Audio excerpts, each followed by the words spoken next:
It also makes reading not boring for me, and it also allows me to really engage with the text that I'm working with at that point.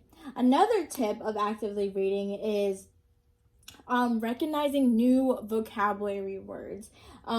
This is really huge because I tend to put new vocabularies that I learn into my essays. And so if I'm reading a text and I don't know or recognize this word, I'm like, hey, I don't know it. I'll underline it or highlight it, go Google it, understand the definition of it, and then that way it enhances my vocabulary in the future. So here are tips of what not to do when you are actively reading. You are not going to just skim over the text like it's just anything, because it's not.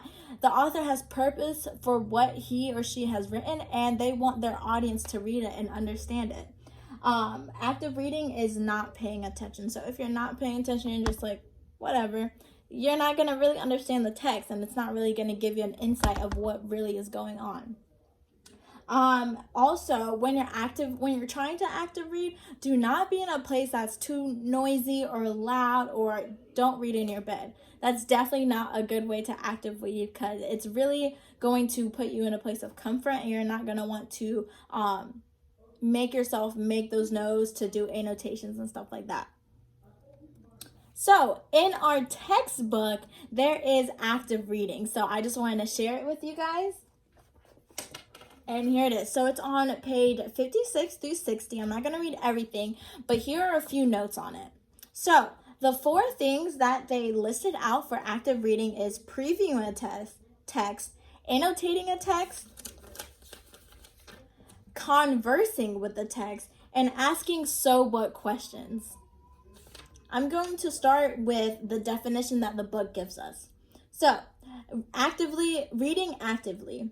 Reading, like writing, is an active process that happens in steps. Most texts, such as the ones assigned in college, don't yield their meaning with one quick reading.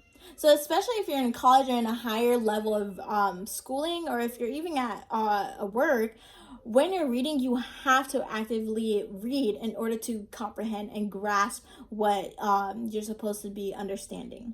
So previewing the text. Previewing the text is looking quickly through the text before you read, but you're going back and understanding it and reading as well. It is for basic understanding, for basic features and structures. The purpose of this is to see the text format or design, and it may reveal what kind of text it is.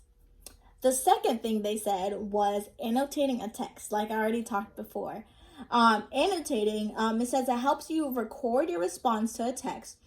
You can also write your questions and reactions to the text, or the journal article or whatever you're reading. You can write it on the margins, and then it can help you access your thought to what you were reading previously.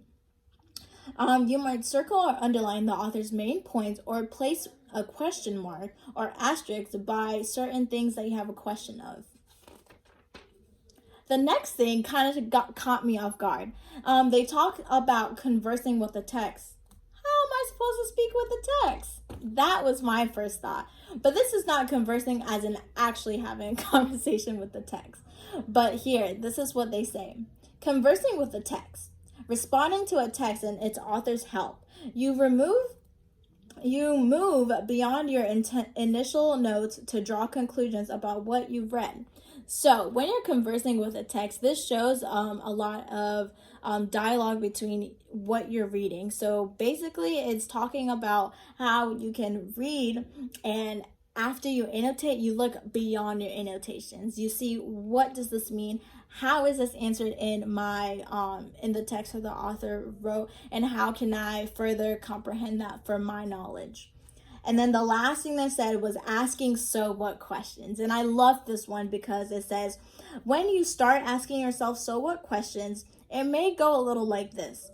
What is the author's thesis? So that might be something you wrote down in your annotation, but when you ask a so what question, it says, why does this thesis matter?